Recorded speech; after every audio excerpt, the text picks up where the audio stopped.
हम मंसूर खान, सूफी Islamic board के national president, हम ये प्रेस वार्ता इस वजह से दे रहे हैं बिकॉज़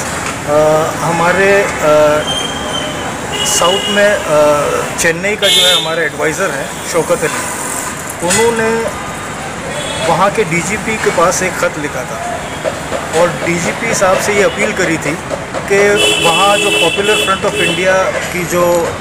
यूनिटी मार्च होने वाली थी उसको परमिशन नहीं देने के लिए अपील करी थी। जब वहाँ से रिप्लाई सही टाइम पे नहीं आया तो उन्होंने इसका एक रिट पिटिशन बना के मद्रास हाई कोर्ट में दायर कर दिया। उस रिट पिटिशन के आधार पे द हिंदू न्यूज़पेपर ने एक न्यूज़ आर्टिकल छापा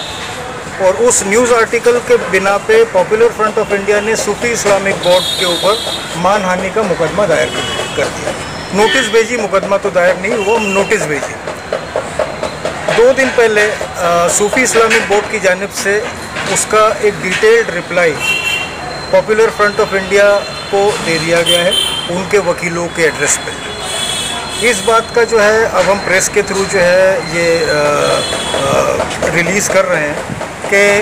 मतलब मानहानि का जो कुछ भी मुकदमा हो आगे जो है किस तरीके से बढ़ेगा, लेकिन पॉपुलर फ्रंट ऑफ इंडिया के अगेंस्ट में हम लगातार 2 साल से ज़्यादा से हम कोशिशों में लगे हुए हैं और जब तक हम इसे ऑल इंडिया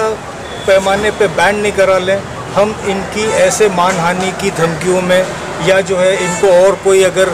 इंटरनेशनल टेररिस्ट इनको अगर मदद कर रहा हो और वो उसके थ्रू जो है ये हमको धमकाने की कोशिश करें, हम उनकी धमकियों में आने वाले नहीं।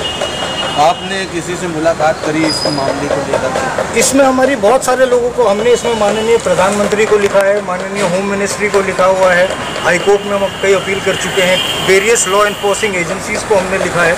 कि मतलब इनके ऊपर आप जो है मुकम्मल बैन लगवाइए।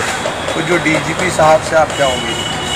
अब डीजीपी साहब के हाथ में तो है नहीं कुछ, वो तो जो है उस टाइम पे जो है डीजीपी साहब ने आके जो है कोर्ट में जो है अपना स्टेटमेंट दे दिया था कि जो है हम इनको जो है परमिशन नहीं दे रहे हैं और अगर इन्होंने उसके बावजूद भी अगर कोई मार्च निकाला